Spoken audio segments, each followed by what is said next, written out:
Bonsoir et bienvenue à cette nouvelle édition de Direct. Aujourd'hui, nous allons consacrer notre partie débat aux efforts déployés par l'État susceptibles d'endiguer les effets régionaux, si on peut le dire, d'endiguer les répercussions géopolitiques et les efforts déployés pour bâtir, si on peut dire, la personne égyptienne, pour renforcer ses capacités, pour aider les Égyptiens à monter leurs propres projets, ceux qui veulent faire leur start-up, et notamment les femmes dans les sociétés rurales.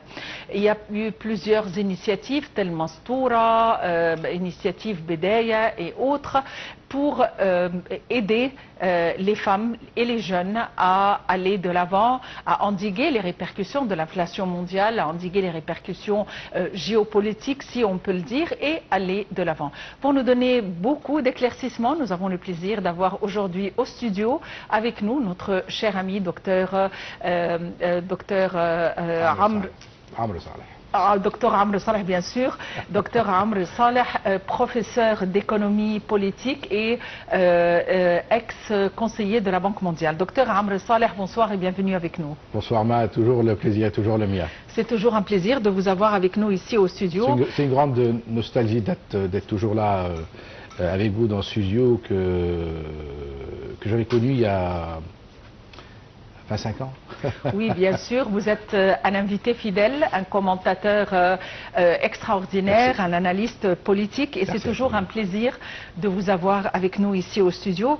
Et c'est bien de commencer l'année. On est ravis de commencer l'année en votre compagnie. Docteur Amr Saleh, évidemment, la situation géopolitique dans la région a des répercussions sur tous les pays du voisinage, sur l'Égypte, notamment sur le plan économique. Comment peut-on rallier ces effets ensemble et comment peut-on décrire la situation géopolitique de la région? Bon bah écoutez, tout d'abord, bonne année. Merci, bonne année 2025. J'espère que 2025 sera plus meilleur que l'année précédente. Les années précédentes avaient connu de grandes turbulences économiques et politiques. Sociale aussi. Vous savez que depuis le Covid, et l'on parle de uncertainty. Le monde vit dans une grande incertitude économique. Et on ne sait pas ce qui va se passer demain. On a eu le Covid. Vous vous souvenez, le Covid, ce qui s'est passé, tout était normal. Et puis à un moment donné, c'était le shutdown, complete shutdown. Il n'y a plus d'activité économique, il n'y a plus de transport, il n'y a plus de marché, il n'y a plus d'échanges, et donc on a eu un choc économique. Et donc à partir du Covid, on vit dans une période où, économique et politique bien sûr aussi, une période où le monde ne sait pas ce qui va se passer demain. Il y a eu beaucoup de scénarios, il y a beaucoup malheureusement de scénarios dans l'ombre, dessinés par des institutions, des pays XYZ, et qui affectent le monde. Nous, après le Covid, on avait espéré une relance de l'économie internationale, et puis il y a eu la guerre entre la Russie et l'Ukraine, qui est en fait une guerre, je le dis entre parenthèses, une guerre entre les États-Unis et la Russie et la Chine.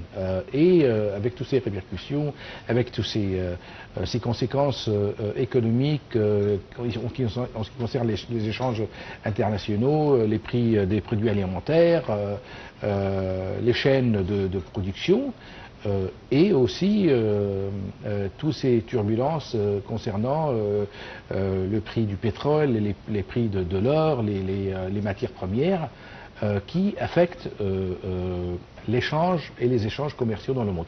Juste un petit chiffre, Maha, pour que nos chers téléspectateurs sachent la situation que l'on vit actuellement, c'est que avant le Covid, le commerce international enregistrait un taux de croissance de 6%. 6,2%. Là, on est à un taux de 2,9%, 2,5%. Donc, on est à la moitié de l'échange et de l'emblée et de cette croissance économique que le monde a connue. La Chine, qui réalisait des taux de 7% et 8%, réalise actuellement un taux de 5% et de 4%. Donc, on a un déclin des échanges commerciaux dans le monde qui affectent la prospérité et ce qu'on appelle economic growth ou la croissance économique dans le monde, qui a des répercussions économiques. S'ajoute à cela des agendas politiques que nous connaissons tous, que ce soit au Proche-Orient, que ce soit dans l'Asie centrale, que ce soit en Afrique aussi. Ce qui se passe en Afrique, les guerres entre des pays africains précommandités et qui affectent aussi donc la scène politique. Et donc, pour revenir à l'Égypte, pour revenir à ce qui se passe, les pays de cette région du monde, très affectés récemment par la guerre, c'est pas une guerre, mais c'est plus qu'une guerre contre multipartite, en fait. Les Palestiniens à Gaza, en Syrie, au Liban, en Irak, ce qui se passe en mer Rouge, la situation en Afrique, le terrorisme qui peut éclater du jour au lendemain. On a vu des attentats malheureusement très regrettable et inqualifiable aux États-Unis, en Allemagne et dans plusieurs pays du monde qui reflètent cet état de colère et cette instabilité, je dirais, non seulement économique et politique, mais psychologique. Justement, vous avez touché un point très important. Je voulais vous demander, mais que se passe partout dans le monde? On a l'impression que rien ne va plus. Mais avant, nous avons un compte rendu à passer concernant la réunion avec le comité de la planification et du budget de la Chambre des représentants tenu par la ministre du Plan de développement économique et de la coopération internationale, Rania Al-Mashad, qui a passé, lors de cette réunion, qui a passé en revue les progrès du projet national pour le développement de la famille égyptienne dans le cadre du plan du développement économique et social de l'exercice 23-24. Voyons les détails.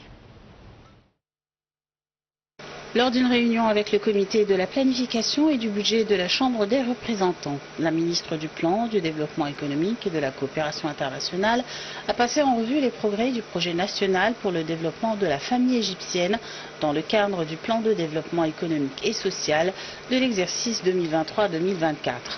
Elle a souligné que l'intégration du ministère du Plan avec celui du développement économique et de la coopération internationale a renforcé la mise en œuvre nationale du projet en s'appuyant sur de solides partenariats internationaux.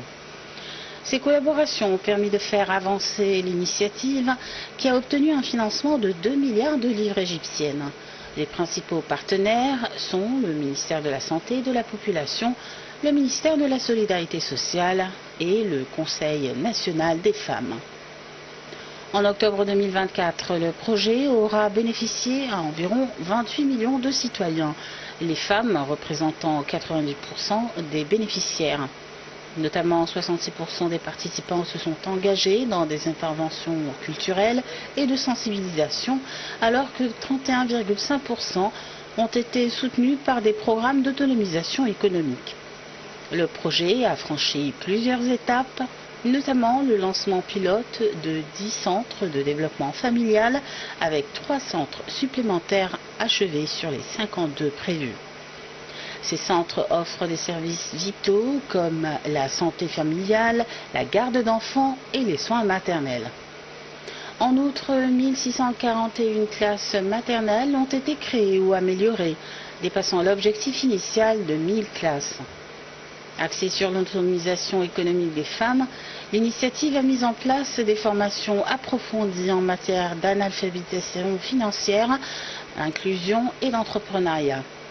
Elle a également créé des ateliers et des unités de production, réalisant environ 24 000 projets d'autonomisation économique.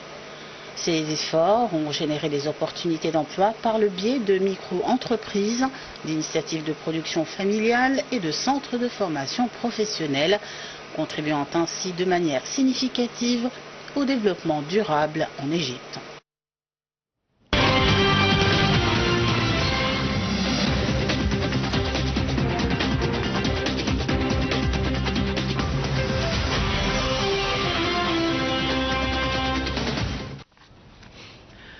de retour à notre région, à notre situation économique, à nos liens avec le monde entier.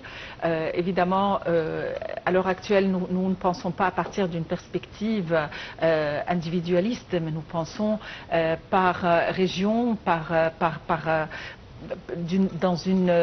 partir d'une vision totalitaire, cohérente, homogène, parce que tout se reflète sur tout le monde, en fait, si on peut le dire. Docteur Amr Saleh, encore une fois, vous êtes professeur d'économie politique et ex-conseiller de la Banque mondiale. Encore une fois, bienvenue avec nous. Avant notre compte rendu, on parlait un petit peu du monde et il y a quelque chose qui ne va pas. On a l'impression que rien ne va plus. Mais qu'est-ce qui ne va pas? C'est vrai que tout se répercute et se reflète sur tout, mais qu'est-ce qui ne va pas? C'est très compliqué à expliquer et à analyser, mais on le sait. Il existe des agendas, il existe des conflits, je dirais, idéologiques, religieux, économiques, non politiques, et c'est le jeu ancien, c'est le jeu populaire, c'est le jeu classique, le jeu de pouvoir dans le monde, qui sera le gagnant depuis le début des temps. Donc vous avez sur le plan international, vous avez cette bagarre, cette bataille économique, économique entre la Chine et les États-Unis.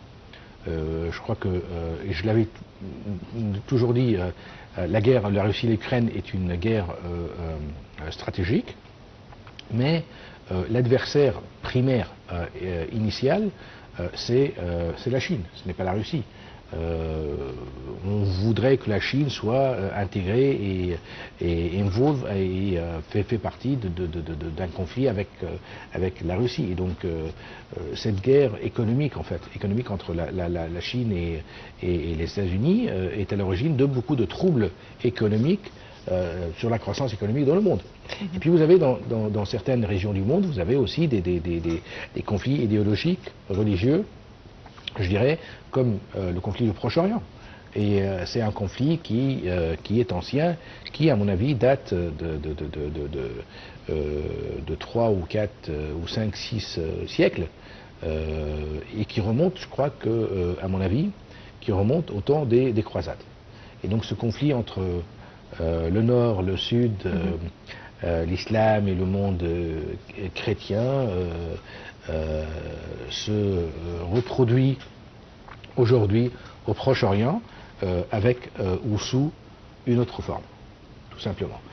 Et donc c'est ce qui se passe au Proche-Orient. En Afrique, nous avons des troubles en Afrique qui visent à s'accaparer des biens et des matières premières en Afrique. Et puis vous avez des troubles en Amérique latine qui sont des troubles politiques pour contrôler les masses populaires et la masse critique en Amérique latine. Donc vous avez un monde où des institutions et des pays, je ne voudrais pas citer les institutions et les pays, mais nous savons tous qu'il existe des superpowers et ce n'est pas des pays, mais aussi des organisations et des groupes qui ont des agendas non politiques, mais économiques, religieux, idéologiques dans le monde, et d'où donc cette insécurité, cette instabilité, ces guerres qui sont dans le monde, et c'est des guerres qui, vous n'allez peut-être pas me contrarier, mais c'est des guerres qui sont féroces. Ce qui se passe en Ukraine, entre la Russie et l'Ukraine, c'est incroyable. Ce qui se passe au Proche-Orient, c'est du jamais vu. Cette férocité, cette guerre animale diabolique qui ne dit pas son nom, mais c'est une guerre religieuse, en fait. Ce qui se passe en Proche-Orient et va au-delà de tous les normes et tous les livres et tout ce qui est sacré.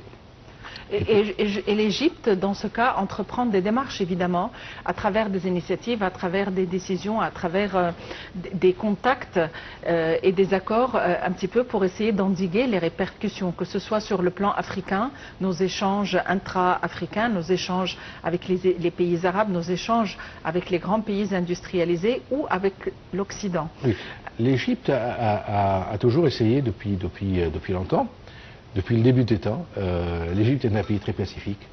La politique égyptienne avait été toujours basée sur des principes de non-ingérence, mais aussi de coopération internationale, de fraternité, d'ouverture économique. L'Égypte n'a jamais eu d'intérêt dans des pays voisins. L'Égypte est un pays qui est comblé par beaucoup de problèmes économiques, sociaux, et donc vous avez une nécessité de créer une croissance économique importante, et donc vous n'avez pas ces intérêts, vous n'avez pas des dossiers, vous n'avez pas des agendas politiques dans le monde ou avec vos voisins, parce que vous êtes préoccupés par ce fardeau économique important. Nous sommes un pays qui compte actuellement 120 millions d'habitants, avec un taux de croissance important, 1 million d'habitants chaque 9 mois. C'est un record, un pays qui croît énormément, et donc vous avez besoin, avec tous ces chiffres, vous avez besoin d'un taux de croissance économique qui devrait aller au-delà de 10%. 10%. Avant la révolution, ou avant ce qu'on avait cru que c'était une révolution, en 2011, on avait enregistré des taux de croissance de 7%. Après la révolution, on est tombé à 2%, 1,8%, 2%, ce qui est catastrophique et qui a beaucoup affecté le processus de relancement économique, de relance économique. On est monté à 6%, et puis avec le Covid, il y a ce coupé. D'ailleurs, vous savez, avec le Covid, on était parmi les 18 pays qui avaient enregistré des taux de croissance positifs dans le monde. Et puis avec la guerre de la Russie et l'Ukraine et ses répercussions sur 3 choses. Le tourisme, les investissements étrangers et l'afflux de devises étrangères des Égyptiens à l'étranger. Donc vous avez trois secteurs qui avaient été affectés énormément, avec aussi le commerce international, avec cette diminution des échanges commerciaux qui a beaucoup affecté le processus de relance économique en Égypte et qui a fait que nous sommes tombés maintenant à un taux de croissance qui est aux alentours de 3-4%, ce qui est catastrophique, car vous avez besoin d'un taux de croissance de 10% pour créer des emplois pour une jeunesse qui devrait trouver des emplois sur le marché. Et donc, pour revenir à votre question, et à votre question principale, l'objectif de cette émission, c'est quelles sont les politiques économiques, socio-économiques que l'Égypte entreprend. L'Égypte avait entrepris un programme de restructuration économique très difficile, avec beaucoup de difficultés avec la Banque mondiale et le FMI. En 2013, il y a eu beaucoup de désaccords avec le FMI, et puis en 2016, 17, 18, le FMI et les institutions internationales avaient compris que les choix économiques de l'Égypte n'étaient pas très mauvaises et que l'Égypte avait insisté, pour revenir à votre question, et la réunion du ministre Rani al-Mashat, que le processus de restructuration économique va en parallèle avec un processus d'ajustement et de système de protection sociale. Une protection sociale que les FMI et que les institutions internationales ne voulaient pas, ne comprenaient pas, ne voyaient pas la nécessité. Mais le président Abdel Fattah el-Sisi avait insisté, et je me souviens en 2013-2014, avait insisté sur le fait qu'il n'y aura pas de processus de restructuration économique sans une protection sociale. D'où toutes les initiatives dont nous venons de parler, Takaful al-Karama. Voilà, et nous avons une initiative, nous avons Mastoura, nous avons Bedaya, et justement, nous allons prendre nous avons 2 minutes justement pour passer en revue les caractéristiques de cette initiative Mastoura. Bedaya est une initiative présidentielle pour le développement humain qui s'inscrit dans le cadre de la vision Égypte 2030 pour assurer une vie décente aux citoyens. Cette initiative reflète une vision globale au niveau politique, sécuritaire, économique, social et national, car elle vise à réaliser un développement humain de manière pressante. L'initiative, d'après son nom, qui signifie commencement ou début, a pour but de garantir que les citoyens bénéficient équitablement des ressources du pays en promouvant la justice sociale et le développement durable.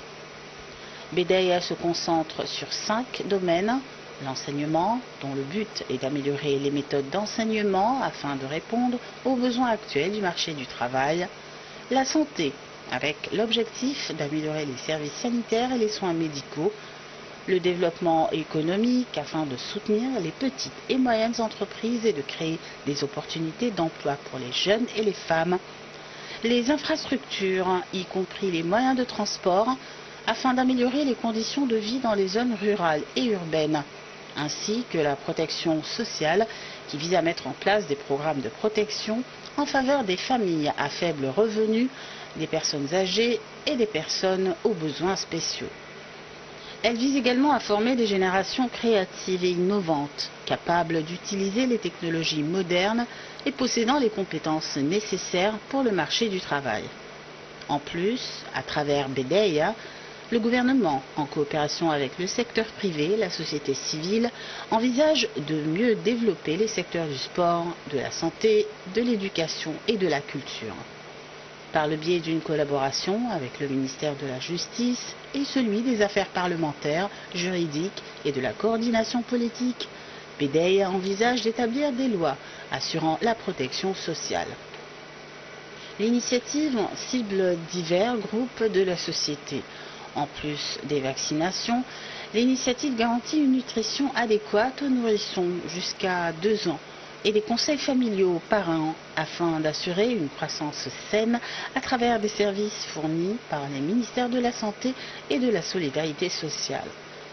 Les scolarisés jusqu'à 18 ans recevront des cours de sciences, d'art, de sport, d'histoire, de culture et de technologie. Les jeunes de plus de 18 ans bénéficieront de programmes de développement de leurs compétences scientifiques offerts par le ministère de l'Enseignement supérieur. Les personnes âgées de plus de 65 ans bénéficieront de soins de santé et d'amélioration de leurs conditions de vie.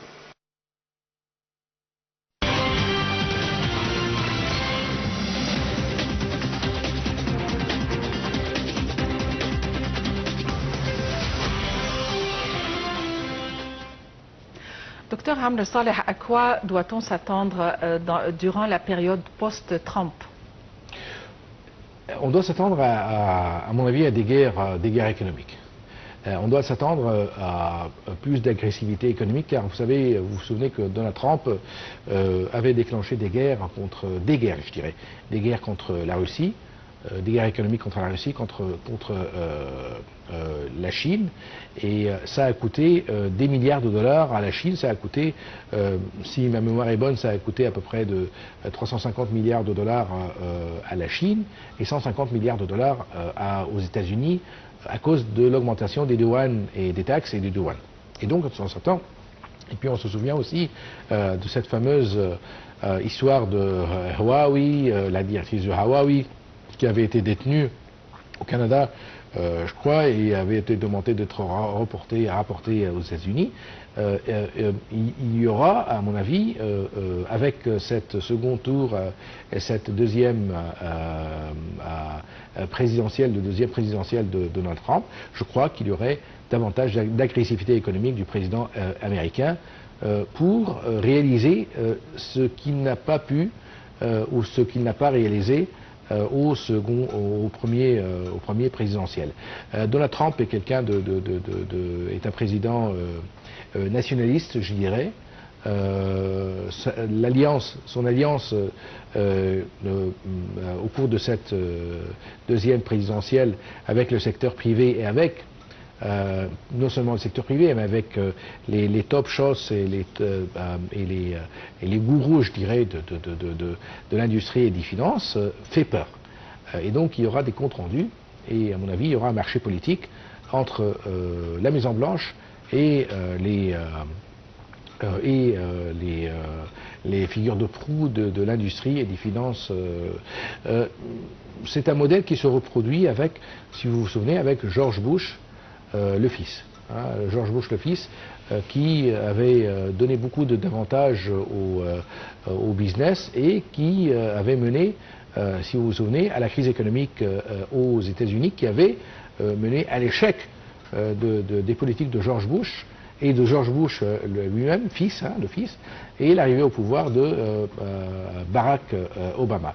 Et donc je crois que, mais je sais que Donald Trump, c'est la même école, mais avec une vision qui est différente.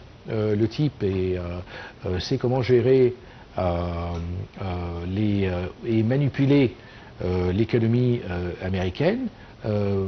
Il a du talent, pas comme George Bush, il a du talent, il a du pouvoir, il a l'expérience, mais je crois qu'il y aura peut-être et je le sens, il y aura un dérapage dans la politique économique et la politique américaine. Docteur Amr Saleh, évidemment, il y a encore beaucoup à dire, mais malheureusement, nous devons conclure notre rencontre. On vous remercie infiniment pour votre présence. Merci, je le répète, docteur Amr Saleh est un professeur d'économie politique et l'ex-conseiller de la Banque mondiale. Merci de nous avoir suivis. Très bonne fin de soirée à tous et à la prochaine.